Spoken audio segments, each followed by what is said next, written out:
Did the maestro of mock drafts cook up a scenario that is a dream for the Houston Texans? Let's get into it. Welcome into the channel. I'm Cody Stoots. Let's talk some Texans, and let's talk about Mel Kiper's latest mock draft and what it could mean for the Houston Texans and why it qualifies as a dream scenario for the Texans. So what exactly would a dream scenario be for the 42nd overall pick? Well, ultimately what it is a player that we didn't believe was going to be available, that we thought was going to go well before the Texans were selecting at 42, dropping down to that position. And that player needs to be one of the better players at that position, and it needs to kind of be a consensus amongst draft evaluators. It can't just be one random evaluator saying, this guy is really good.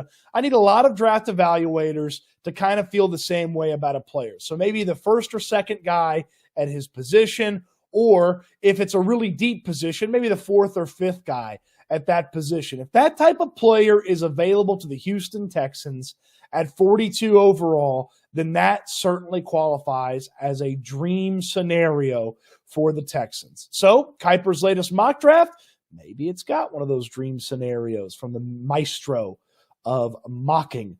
Let's start with the top of the second round. Bo Nix goes to the New York Giants. That's not going to fix their quarterback issue. Keon Coleman's a fun player, the Florida State wide receiver. He'd have been in the mix for me at 42. In this scenario, he's gone. TJ Tampa, a little bit higher than most people expect him to go in the cornerback spot, but he's sort of caught in fire in the draft process. Caught in fire? That's not how you say that. He sort of caught fire in the draft process over the past couple of weeks.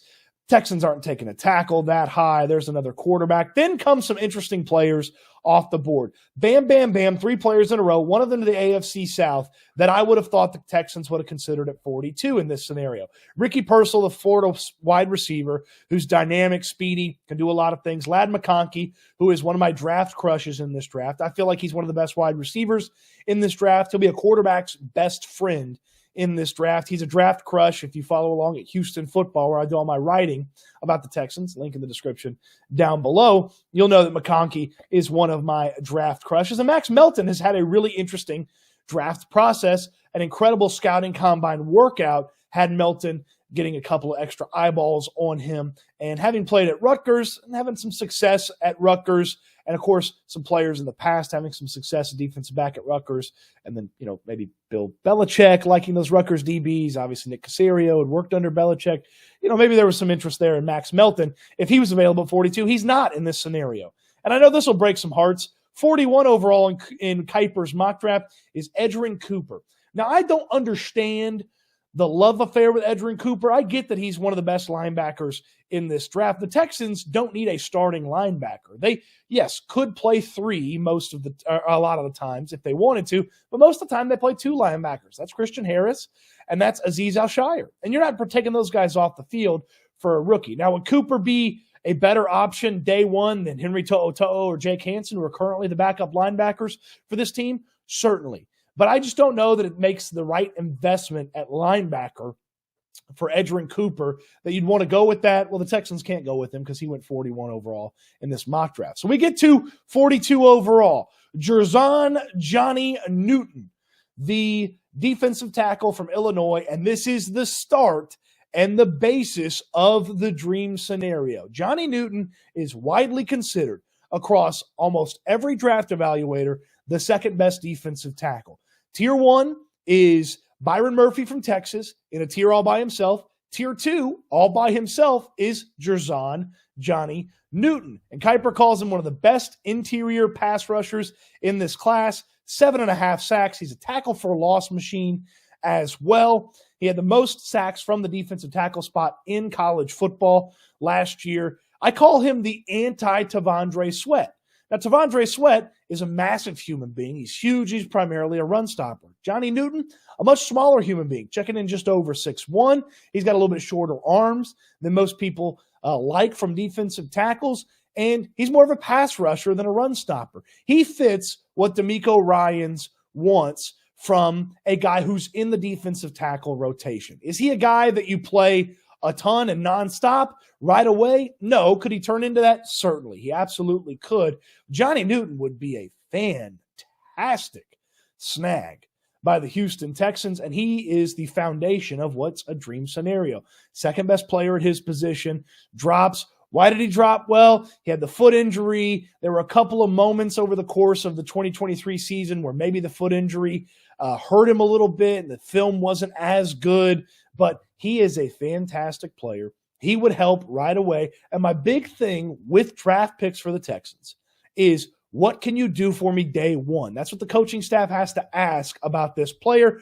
Day one, Johnny Newton can thrust himself into the rotation of defensive tackles as the Texans try to figure out who their defensive tackles are going to be, who's going to start, who plays in certain setups and positions and packages and things like that. Johnny Newton fits what the Texans can do and what the Texans should do if he's available at 42. So what a selection there by the Texans. And let's go back to the mock draft because there's 2 second-round picks in this 2-round Kiper mock draft. Go through some of the names. A couple of corners come off the board, Kamari Lassiter and Enos Rakestraw Jr. I like both of these players. I like Johnny Newton more, so Kiper did a good job. A couple of wide receivers that I like, Malachi Corley and Troy Franklin, come off the board. Again, Johnny Newton, better player for the Texans in that spot than both of these guys. A center, another defensive tackle, Chris Jenkins is a nice player, but I like Johnny Newton more, obviously. Roman Wilson, Houston's on the board with Patrick Paul, the offensive tackle, another wide receiver, another defensive tackle, another wide receiver, another defensive tackle. You kind of got in at the beginning of the run there on the defensive tackles. So as you get to 59, you're kind of thinking, okay, well, the Texans, they've had a couple of things tick off the board. They had wide receivers tick off the board, a couple of corners tick off the board. What are you going to do here?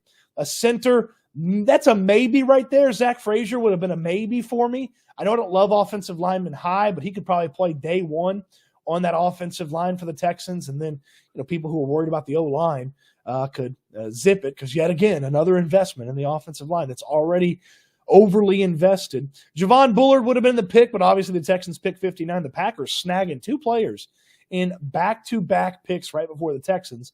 Bet the Texans maybe would want. So let's get to 59. What is it? Mike Sanderson from Michigan, a former wide receiver turned cornerback, All-American, and could play nickel cornerback right away. The best slot corner in the draft. So think about what you've done now. Now, slot corners kind of become its own position.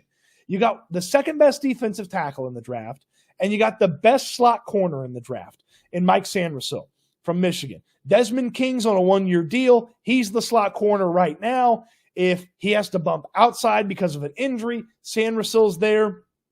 If he has to, if he's down for a little bit, Sanderson's there. It's a really fun selection. It doesn't help as much in 2024 as perhaps it helps in 2025, 2026.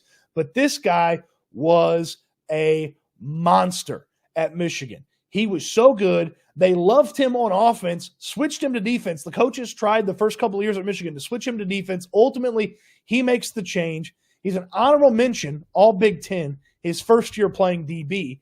His next year, he's a first-team All-American and led the Wolverines in passes defended, interceptions, which he had 6 of them, and he is just tough, tenacious, nasty. He really gets after it at the cornerback spot and would be a very fun selection. There's a couple players I like more than Sanderson, but he's a really fun selection. And again, what are you getting? You're getting one of the best players at his position. I know it's cornerback as a whole, but slot corner, he's the best slot corner in the draft as a guy that is very specifically in that position. Couple of notes here. I like Cole Bishop. Between him and Mike Sanderson, I probably would go Bishop, but I certainly understand going with Sanderson there for the slot corner spot.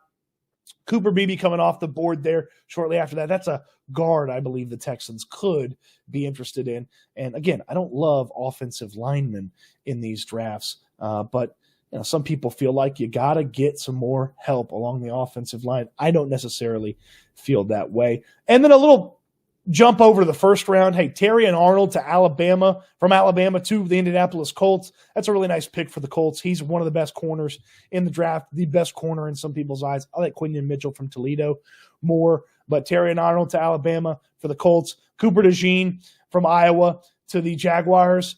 Yeah, you got to add DBs when you got to stop C.J. Stroud and Stephon Diggs and Nico Collins and Tank Dell and Dalton Schultz and Joe Mixon and Noah Brown and whatever else the Texans add to this offense. Yeah, so the Colts, the Jaguars, going and getting themselves some help to counter what C.J. Stroud brings to the table. And the Texans in this mock draft, in this dream mock draft scenario, getting some guys to help when C.J. Stroud's not on the field. And Johnny Newton, the defensive tackle from Illinois, who can factor in right away to the defensive tackle rotation, and Mike Sainrissil, who can factor in to the slot cornerback conversation right away and turn into the slot corner of the future for this team. Locking up 2 of those 3 cornerback spots that are really important for this team because obviously Derek Stingley is not going anywhere. What do you think? Dream scenario from the maestro of mock drafts, Mel Kiper? Or is it a bit of a nightmare because you don't like those players? Let me know in the comment section down below. Subscribe to the channel if you haven't already. So much more fun draft content coming your way. We'll do a mock draft on Saturday like we do every Saturday, and we'll ramp up the mock drafts as the draft gets a little bit closer. Maybe even have some special guests join me for the mock drafts. And, of course, I don't want you to ever miss out on something fun, awesome, and incredible that we've got going on. And myself, Landry Locker, who you watch here on YouTube on The Locker Room, and my buddy Figgy Fig from Sports Radio 610, we have got a draft party for you. April 27th, Daily Sports Club, 922 Holman Street, the third day of the draft, starting when the draft starts. We're going to be hanging out all day long. Texans have 2 4th-round picks, 2 6th-round picks, 2 7th-round picks. They're going to add a bunch of players. We'll talk about the guys they get the night before. If Johnny Newton is the pick, we'll talk about how fantastic it is to have the big fella from Illinois. We'll hang out. We've got drink specials for you. The food is fantastic there. There's a giant parking garage attached to the building, so you don't have to worry about where you're going to park your car or anything like that. It's going to be a blast. You don't want to miss the draft party. Day 3, round 4 and on of the NFL draft is where we're going to be at Daily Sports Club, hanging out, talking football, talking Texans with you. Hope you enjoyed the video. Appreciate you watching. Throw me a thumbs up on the video. Subscribe to the channel so you don't miss anything. Check out Houston Football, where I do all my writing about the Houston Texans. That link's in the description down below. I appreciate you watching the video. Hope you enjoyed it. I can't wait till we talk Texans again soon.